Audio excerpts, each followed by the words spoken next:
నమస్తే, నేను మీ కుప్ప పద్మిని. ఇన్నాళ్ళు మీ సపోర్ట్ ని నాకు అందిస్తూ, మీ ప్రేమని నాకు అందిస్తున్న ప్రతి ఒక్కరికి కృతజ్ఞతలు. ఇప్పుడు చూడబోతున్న ఈ వీడియో కూడా ఖచ్చితంగా మీకు ఉపయోగపడుతుంది. లైక్, షేర్ అండ్ సబ్స్క్రైబ్ చేసి మీ ఇష్టాన్ని అలాగే మీ సపోర్ట్ ని నాకు అందించండి. అలాగే ఈ వీడియో పట్ల మీ అభిప్రాయాన్ని కమెంట్ సెక్షన్ లో కమెంట్ చేసి నాకు తెలియజేయండి. నమస్తే. సూర్యోస్మి, నేను మీ విక్రమాదిత్య. ఆరోగ్యమే మహాభాగ్యం, ఆరోగ్యం భాస్కరాధీనం. ఆదివారం మద్యం, మాంసం, మైదనం వద్దు, ఆరోగ్యం ఐశ్వర్యం ముద్దు. మీరు ఆచరించండి, 10 మందిని ఆచరింపచేయండి. ఆచరించండి, ఆరోగ్యవంతులుగా ఉండండి. ఆచరించండి, ఐశ్వర్యవంతులు కండి. ఆచరించండి, ఆనందంగా జీవించండి. సూర్యోస్మి. జ్యోతిష్య శాస్త్రం ఒక అద్భుతం. వేదాంగమైన జ్యోతిష్య శాస్త్రం అనేటువంటిది మానవ జీవన గమనానికి ఒక వరం. జ్యోతిష్య శాస్త్రం నీ జీవితంలో వెలుగునింపే ఒక భాష. ఆ భాష నీకు అర్థమైతే ప్రకృతి నీతో మాట్లాడుతుంది. అస్ట్రాలజీ నేర్చుకోవాలి అనుకునే వారికి అద్భుత అవకాశం. మురళీధర శర్మ గారి అస్ట్రాలజీ క్లాసెస్ అతి త్వరలో మొదలు కాబోతున్నాయి. 100% జాబ్ గ్యారంటీ. వివరాల కొరకు సంప్రదించండి. నమస్తే, వెల్కమ్ టు అవర్ ఛానల్. నేను పద్మిని. ప్రస్తుతంతో పాటు ప్రముఖ ఆధ్యాత్మికవేత్త, సూర్య ఉపాసకులు, Sun Spiritual Society founder Vikramaditya గారు మనతో పాటు ఉన్నారు. మాట్లాడదాం. సార్ నమస్తే. సార్, సూర్యోస్మి తల్లి. తులా రాశి వారు లేదా తులా లగ్నం వాళ్ళు ఏ జ్యోతిర్లింగాన్ని దర్శించుకోవాలి, ఎట్లాంటి సమస్యల నుంచి అధిగమించడం కోసం అనేది ఒక్కసారి చెప్తారా సార్? ఆల్రెడీ చెప్తున్నారు, కన్య వరకు చెప్పుకున్నాము, ఇక తులా. ఈ రోజు మనం చేయబోయే ప్రయాణం మధ్యప్రదేశ్ వెళ్ళిపోతాం. Very good, very good. వెళ్దాం వెళ్దాం. అద్భుతం. మధ్యప్రదేశ్ అంటే తులారాశి మనకి 7వ రాశిగా. 7వ రాశి అది అంటే తుల అనగానే మనకి త్రాసు సింబాలిక్ గా కనిపిస్తూ ఉంటుంది. జీవితంలో భార్యాభర్తల అంటే 7th హౌస్ అనేది పార్ట్నర్షిప్, జీవిత భాగస్వామ్యం, వ్యాపార భాగస్వామ్యం. అలాగే 7లో ఒక విశేషమైనటువంటి శక్తి ఉంటుంది.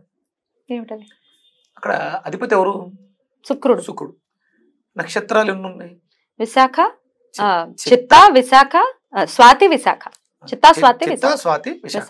అక్కడ అందులో చిత్తా నక్షత్రాధిపతి కుజుడు, స్వాతి నక్షత్రాధిపతి రాహు, విశాఖ నక్షత్రాధిపతి గురుడు.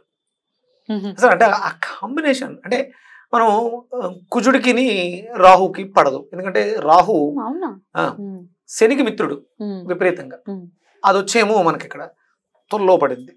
అక్కడే మళ్ళీ రాహు గాని రాహు గురుడు కలిసి ఉంటే గురుచండాల మాట్లాడతాం. కానీ మరి నక్షత్రాలు పక్క పక్కనే ఉన్నాయి, ఒకే రాశిలో, తులారాశిలో. అది కూడా గురుడికి శుక్రుడు పడదుగా. కానీ అది గురుడికి స్వక్షేత్రం కాదు తులారాశి. ఆ ఇంట్లోనే ఉన్నాడు, శత్రువు ఇంట్లో ఉన్నాడు. అంటే ఒరిజినల్ గా వాళ్ళిద్దరే శత్రువులు కాదు, ఇద్దరు డిఫరెంట్ ఎనర్జీస్. అంటే గురువులే, ఇద్దరు గురువులే. ఆయన రాక్షసులకి ఆధిపత్యాన్ని, ఇద్దరు బ్రాహ్మణులే. ఈయన గురువులకి ఆధిపత్యాన్ని తీసుకున్నాడు, ఆయనేమో రాక్షసులకి ఆధిపత్యాన్ని తీసుకున్నాడు. ఆ ఇంట్లో ఈ నక్షత్రం ఉంది. అంటే ఇక్కడ మనకు వచ్చే కాంప్లెక్స్ ఏంటి? ఇక్కడ తుల అనగానే వ్యాపారాన్ని చూపిస్తుంది. వ్యాపారానికి కావాల్సింది ఏంటి? గురుడు బాగుండాలి. జీవిత భాగస్వామ్యం తీసుకుంటే మాయ కావాలి, ఇద్దరి మధ్య అన్యోన్యత. అంటే తులలో స్వాతి నక్షత్రం రాహుది కదా, ఒక మాయని క్రియేట్ చేసి ఒక 2 జంటల దగ్గర అవడానికి, వాళ్ళిద్దరిని కలిపి ఉంచడానికి గురుబలం ఉండాలిగా. భార్య పురుషుడికి, స్త్రీకి జాతకంలో గురుడు బాగుండాలి భర్తగా రావాలంటే. అలాగే పురుషుడికి శుక్రుడు బాగుండాలి. వీళ్ళిద్దరి మధ్య ఆ అన్యోన్యతను పెంచేది కుజుడు. ఏం లాజిక్ పెట్టారు మరి. ఈ క్షేత్రం ఎక్కడ ఉంది? మధ్యప్రదేశ్ లో. ఎక్కడుంది సార్? చెప్పండి. ఉజ్జయిని. ఉజ్జయిని మహంకాళి. అక్కడ ఆవిడ అమ్మవారు మహంకాళి, ఆయన మహాకాళేశ్వరుడు.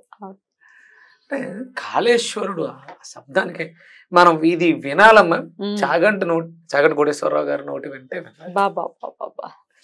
అద్భుతంగా ఆ వర్ణన అద్భుతం. అద్భుతమే.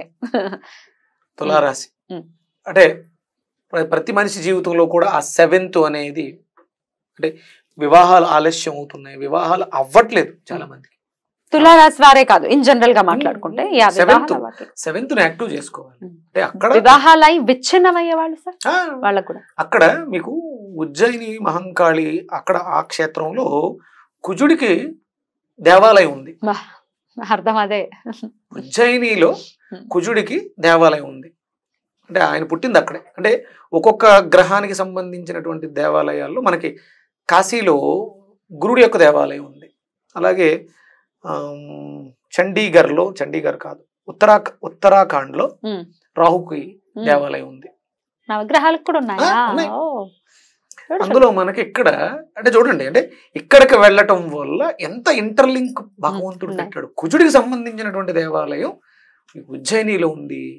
నేను చాలా గర్వంగా ఫీల్ అవుతానంటే, ఆ విక్రమాదిత్యుడు ఉజ్జయిని సామ్రాజ్యాన్ని పరిపాలించినటువంటి చక్రవర్తి విక్రమాదిత్యుడు. అవునా?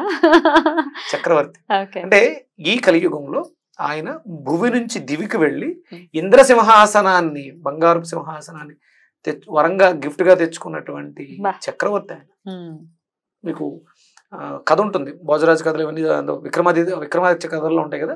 16 తాలికలు ఆయన సింహాసనానికి అటు ఇటు 16 తాలికలు, 16 కూడా మాట్లాడుతూ ఉంటాయి.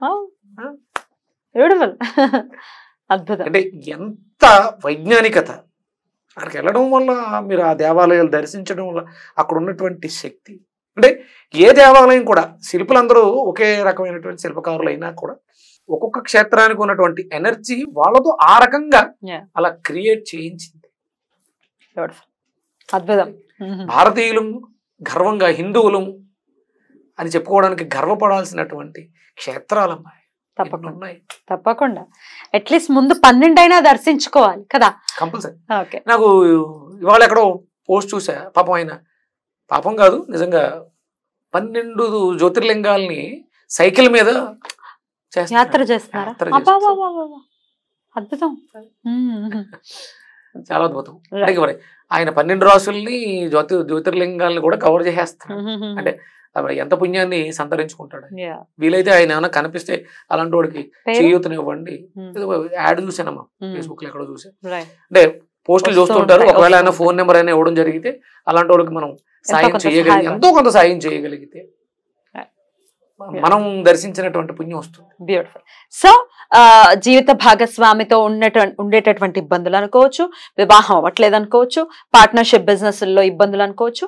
వీళ్లే కాకుండా తులారాశి తులాలగ్నం వాళ్ళు ఖచ్చితంగా మహాకాళేశ్వరిని దర్శించుకోవాలి అని చెప్తున్నారు.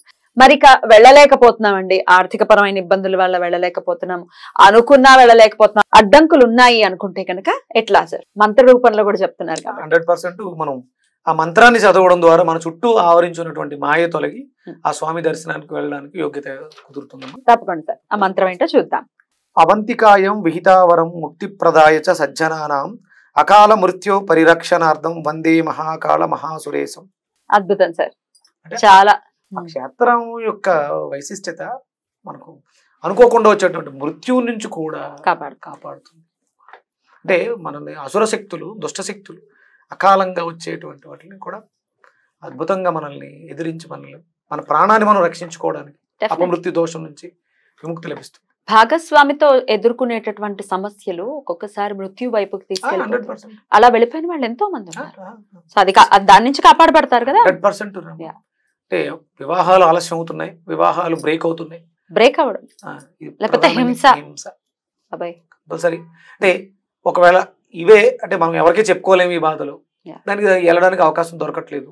ఈ మంత్రాన్ని అనుసంధానం చేసుకుని మంత్రాన్ని పఠించండి. మనకు తెలియకుండా ఈ భాగస్వామ్యంలో ఉన్నటువంటి ఇబ్బందులన్నీ కూడా తొలగిపోతాయి. బ్యూటిఫుల్ సార్, చాలా అద్భుతంగా తెలియజేస్తున్నారు. చక్కగా దాని గురించి మీరు తెలుసుకోవడమే కాదు, మాకు తెలియజేసి మేము కూడా ఉద్ధరింపబడాలి అని అంటే డెఫినెట్ గా రకరకాల సమస్యలు ఉంటాయి కదా, వాటి నుంచి ఎలా బయటపడాలి అనే విషయాన్ని చాలా అద్భుతమైనటువంటి మార్గాన్ని చూపిస్తున్నందుకు కృతజ్ఞత. ఆ స్వామి నా నోట పలికిస్తున్నాడు, నువ్వు ఎదురుగుండా వాగ్దేవి రూపంలో బాబోయ్ బాణాలు సంధించి అడుగుతూ ఉంటావు, అడుగుతుంటే అవి వస్తూ ఉంటాయి. అంతే, ఏది ప్రిపేర్ అయ్యేది ఏమి ఉండదు, అంతా స్వామి సంకల్పం, ఈశ్వర కృప, ఈశ్వరార్పణ వస్తుంది అంతే. Thank you so very much sir. ఇక నెక్స్ట్ ఎపిసోడ్ లో వృశ్చిక రాశి లేదా వృశ్చిక లగ్నం వాళ్ళు ఏ జ్యోతిర్లింగాన్ని, చాలా ఇంపార్టెంట్, ఎందుకంటే అష్టమ స్థానం కదా, అష్టమ స్థానం, చీకటి, డార్క్నెస్ చాలా ఉంటాయి అందులో, వాటి గురించి తెలుసుకుందాం. థ్యాంక్ యూ సార్, నమస్తే. సూర్యస్మిత.